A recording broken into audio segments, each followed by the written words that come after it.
पिता का बंटवारा। अंकित क्यों आ रहे हैं बाबूजी गांव से? तुम्हें पता है हम दोनों वर्किंग हैं। बिट्टू भी सुबह स्कूल चली जाती है, पूरा दिन घर साफ सुथरा पड़ा रहता है।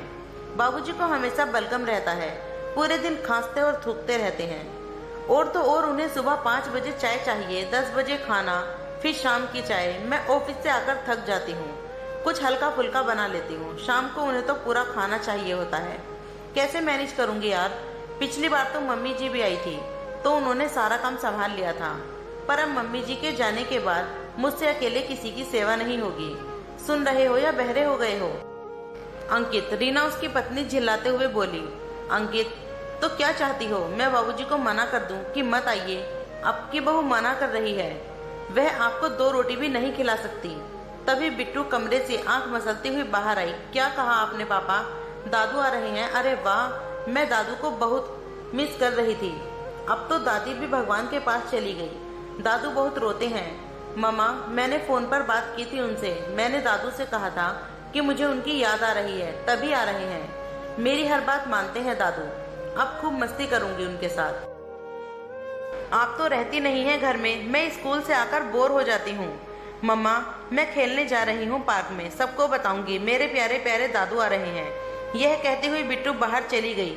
अंकित, देख रही हो रीना कितनी खुश है बिट्टू। अरे कितना जीवन होता है बड़े बुजुर्गों का। वह खुश रहती है अपने दादू के साथ, और बाबूजी भी माँ को ज्यादा याद करके परेशान नहीं होंगे। वैसे भी वो ज्यादा दिन तक रुकते नहीं, उन्हें गाँव की याद आने लगती है, चले जाएंगे। रीना, करना तो सब कुछ मुझे पड़ता है, तुम दोनों को कुछ नहीं करना पड़ता, इसीलिए ऐसे बोल रहे हो।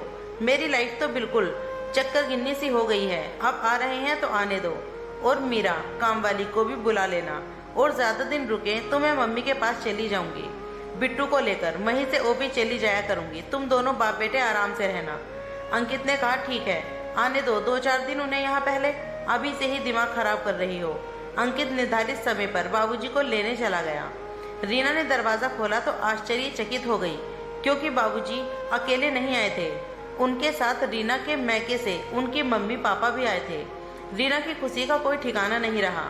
उसने बाबूजी के पैर छुए, मम्मी पापा के गले लगी, सभी को पानी दिया, वे चाय नाश्ता कराया। रीना ने अपनी मम्मी से खूब जी भरकर बातें की। बिट्टू भी सभी लोगों को घर में देखकर बहुत खुश हो रही थी और खुशी से फूली नहीं समा रही थी। रीना ने पूछा, मम्मी आप दोनों बाबूजी के साथ यहाँ कैसे? आपको तो एक दिन की भी फुर्सत नहीं मिलती। मैं कहती हूँ तो भी नहीं आते आप। मम्मी, बेटा तेरे ससुर जी ने फोन किया, कहा आप लोगों से मिलने का मन है और कुछ जरूरी बातें भी करनी है। आप लोग बहू के घर आ सकते हो तो आ जाइए, मैं भी आ रहा हूँ। समधी जी ने आग्रह किया तो हम ठुकरा नहीं पाए। तभी रीना के ससुर जी ने सभी को आवाज लगाई। सभी हॉल में आ गए। जी समधी जी, कहिए, आपने हम सबको किसी विशेष मकसद से यहाँ बुलाया था क्या? गुप्ता जी यानी रीना के पापा ने पूछा। जब से मेरी पत्नी अंकित की माँ मुझे छोड़कर गई है, तब से बस यूं ही जिंदगी काट रहा हूँ। मेरी जिंदगी का कोई भरोसा नहीं, पता नहीं कब सांसें थम जाए। तभी आप सबको बुलाया है मैंने। मैं अपनी जमीन जायदाद का बंटवारा करना चाहता हूँ, सबकी मौजूदगी होना आवश्यक है। पर समधी जी, अंकित आपका इकलौता बेटा है, फिर आपको बंटवारे की क्या आवश्यकता है? बाबूजी, क्या जरूरत है? जब तक आप हैं आप संभालिए, फिर मैं देख लूंगा, अंकित बोला। बाबूजी ने कहा, बेटा वह मैं भी जानता हूँ, पर कुछ चीजें साफ होना जरूरी हैं, बस वही बताना है। रीना मन ही मन डर रही थी कि कहीं मुंह बोली ननंद सविता को तो बाबूजी हिस्सा नहीं देना चाहते। बाबूजी ने कहा, बात यह है बेटा, किसी के भी जीवन का कोई भरोसा नहीं। पति पत्नी में पहले कौन दुनिया से विदा हो जाए कुछ नहीं पता। इसीलिए अगर तू पहले जाता है तो बहू को कोई समस्या ना हो, उसे धीरे धीरे कोर्ट कचहरी के चक्कर ना काटने पड़े। अकेली औरत को दुनिया बहुत परेशान करती है, इसीलिए मैं शहर का यह घर बहू के नाम कर रहा हूँ। गांव का जो घर है वह तेरे नाम, और तुम दोनों के इस कागज पर भी साइन करने हैं। अगर मेरे बाद सविता अपने मैके आए तो उसे वैसे ही मान सम्मान मिलता रहे जैसा अभी मिलता है, अन्यथा वह जायदाद में हिस्सेदारी ले सकती है। बताओ तुम दोनों को मेरा फैसला मंजूर है या नहीं? रीना जो अपने ससुर जी को गलत समझ रही थी, आज उनके फैसले को सुनकर आगुक हो गई कि कोई ससुर बहू और उसके भविष्य के लिए इस कदर भी सोचता है। रीना आंखों में आंसू लिए अपने ससुर के पैरों में गिर पड़ी। बोली, बाबूजी आप निश्चिंत रहिए, दीदी के मान सम्मान में कभी कोई कमी नहीं आएगी। आप अगर यह बात नहीं भी कहते तो तो भी हम उसके मान सम्मान में कोई कमी नहीं आने देते। अब आप कहीं भी नहीं जाएंगे, बिट्टू और हमारे साथ ही रहेंगे हमेशा के लिए। अंकित ने भी रीना की बात का समर्थन किया। बाबूजी आंखों में आंसू लिए हाथ की लाठी के किनारे से रखते हुए रीना को आशीर्वाद देने लगे। कांपती आवाज में बोले, सदा सुहागन रहो बहू। समधी जी समधन जी भी यह दृश्य देखकर भावुक हो गए।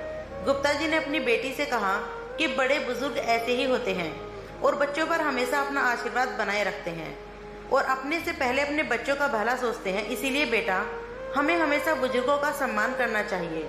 रीना को भी अपनी सोच पर शर्मिंदगी महसूस होने लगी और उसने ठान लिया कि आज के बाद ना कभी अपने बड़ों का अपमान करेगी और ना ही किसी को करने देगी। यह कहानी आपको कैसी लगी कमेंट करके जरूर बताइएगा। वीडियो पसंद आए तो वीडियो को लाइक शेयर कमेंट और चैनल को सब्सक्राइब करना। वीडियो पूरा देखने के लिए बहुत बहुत शुक्रिया।